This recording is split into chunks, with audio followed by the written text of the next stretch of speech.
शांति कथारे अच्छी जीवन समय जितेबले चाहे जे मते किछि दरकार धन चाहू थाए जे मते तुम्हें जमा कर कैलेंडर चाहू थाए कि मते तुम्हें पलटाओ समय कहू थाए जे तुम्हें किछि प्लान को भाव एवं सुंदरता कहू थाए तुम्हें मते भल पाओ।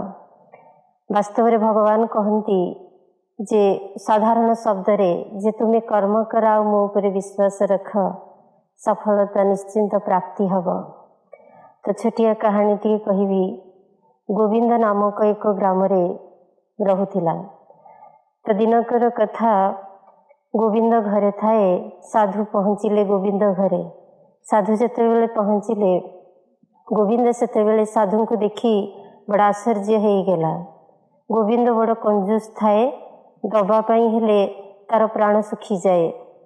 तो साधु जाइकी दुआरे पहुँची गोविंद को कहिले गोविंद तुम्हें आज गोटे काम कर मते रुटी गोटे दियो। तो गोविंद रोक ठोक मना करदेला जे मु रुटी दे पारिबिनी। यह कही गोविंद घर को पलई गला। साधु कौन करिले सेमिति छिड़ा ही थांती। सकाळ पाइला गोविंद दांडू को आसी देखे तो साधु जनक अखिया अपिया एमिति छिड़ा होइचंती। गोविंद भाविबाकू लागिला जदि मु रुटी खंडे न दिए तेबे ये साधु जनक अखिया अपिया मो दुआरे जदि प्राण त्याग करिवे तेबे साधु मरीजिबार दोष मो उपरे लागिजिब। यह भावी गोविंद कौन करिला रुटी खंडे आनिकी देला। साधु तापरे कहिले ये रुटी खंडकरे मो पेट पुरिब नाही। गोविंद पचारिला तेबे आउ कौन आज्ञा दियंतु। साधु जनक कहिले गोटे कूअर प्रस्तुति कर। गोविंद भाविबाकू लागिला ये की कथा खाइबा मझिरे ये कूअर भावना साधु को बुद्धि रे आसिला केमिति। तो से कहिले कूओ फुओ किछि हेई परिबनी। गोविंद यह कही पुणी घर को पलई गला। पुणी सकाळ पाई देखे तो साधु जनक अखिया अपिया सेमिति दुआर मुहरे छिड़ा होइछंती। गोविंद आसी कहिला जे ये साधु केड़े जिदखोर ताहले गोटे काम करिवि कुहर प्रस्तुति करिदेवी। साधु कहिले ना ना गोटे कूओ नुह दुई कूअर प्रस्तुति कर। गोविंद कंजूस थाए किंतु बुद्धि रे बड़ विशाल थाए।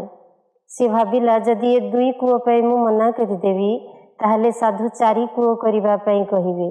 चारोटी कूओ करिबा मो पक्षे संभव नुह। यह भावी गोविंद से दुई कूअर प्रस्तुति करिला। किछि समय पर साधु गोविंद को डाकी कहिले गोविंद ये दुईटी जाक कूओ मोर। गोटे कूओ तुमर आ गोटे कूओ रहिला मोर। ए कूओटी जहाँ तुमको देली ताकू तुम्हें ग्रामवासी की दब से पानी व्यवहार करिवे। आ जो कूओटी मोर से गोटे ढांकुणी घोड़े दब।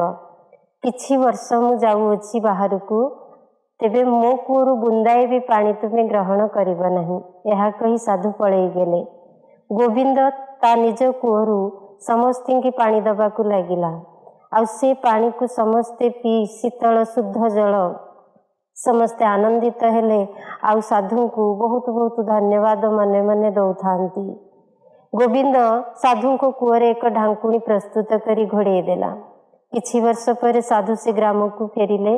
गोविंद को कहिले गोविंद मो कूअरु टोपाए हेले पानी नेइन ना। गोविंद कहिला साधु आपण जहाँ कहिचंती मु आपणको कथा को मानिची। आपणको कूअरु बुंदाई भी पानी मु सारी नहीं। कहिले एबे वर्तमान ढांकुणी को खोल। तो साधु को गोविंद कौन कले ढांकुणी की खोली देले। तो खोली देला बेलू को साधु को कूअरे पानी नाही सब सुखी जाइची। समस्ते देखिकी आश्चर्य हेले जे गोविंद कूअरे पानी भरपूर हेले साधु को कूअरु तो कई पानी सारी नाहंती। साधु को कूअरु पानी कुआड़े गला। तो साधु से ठीक गोविंद पचारिला साधु को जे हे महात्मा एथरो पानी कुआड़े गला आपण को कूओ तो घोड़े देइथिली। साधु कहिले गोविंद ये कूअरे व्यवहार करा जाई नहीं जहा द्वारा पानी सुखी गला। जदि बा पानी न सुखी थांता तेबे पानी पोचा सड़ा मध्य ही जाई थांता। तेणु गोविंद कहिला हे महात्मा यार भावार्थ कौन। साधु जनक कहिले जे भगवान देइथिबा जिनिस को जदि व्यवहार न करा जाए तेबे से अपरिष्कार एवं ये पोचा सड़ी जाई थाए। तेणु तुमको देइथिबा ईश्वर से धन को तुम्हें जदि सत उपयोग लगेब ताहले ताकू कार्य सफलता प्राप्त करिब। ये कहानी रो आमे या शिखिले जे स्वयं परमात्मा निराकार शिव बाबा आमको जो दिव्य ज्ञान देइछंती आ ज्ञान से शुद्ध जल बा शीतल जल प्रदान करिछंती। आमे सारा संसार को बांटिबा, जेते बांटिबा आमर सेते बढ़िब। जदि ज्ञान को भितर रखीदबा ताहले ये ज्ञान जोठी ही सेठी रहीजिब एवं दुरुपयोग लगिजिब। तेणु आमे समस्ते या करिबा जे परमात्मा ज्ञान को जिते संभव आमे समस्त को बांटिबा को चेष्टा करिबा। आज संसार रे समस्त अज्ञान अंधकार रे रहिचंती एवं तांको ज्ञान रो आलोक रे चलेबा पई स्वयं भगवान आमको धरा पृष्ठ को पठेइचंती। तब पई गोटे छुटिया गीतटीए बोलुची।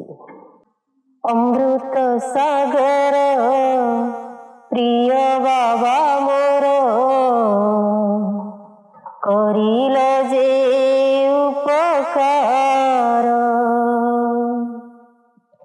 साथी रूपे आसी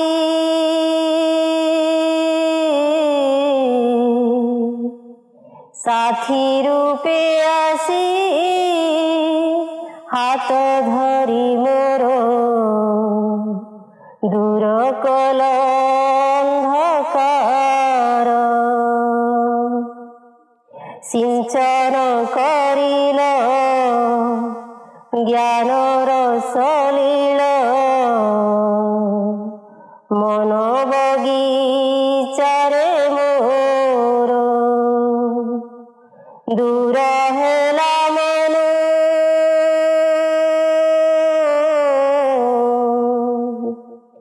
दूर हेला मन दुख अवशोष पाई तुम दिव्य उपहार, आत्मकमल महक छुटिला भूलिली पंक संसार, बाबांकर ज्ञान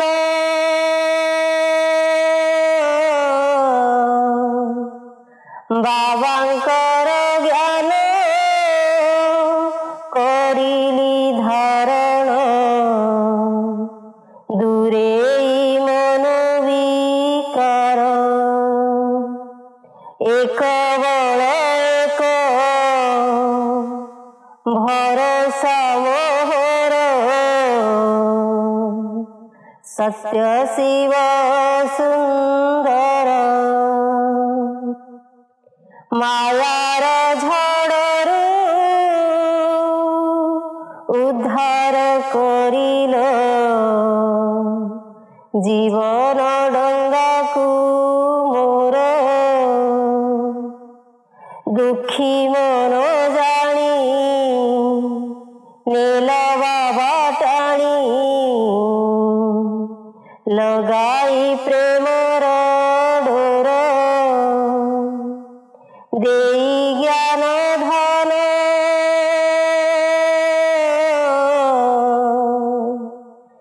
देई ज्ञान धन करिदेल धन्य, तुमे बाबा साथी मोर। अमृत सागर प्रिय बाबा मोर करिल जे उपकार। ओम शांति।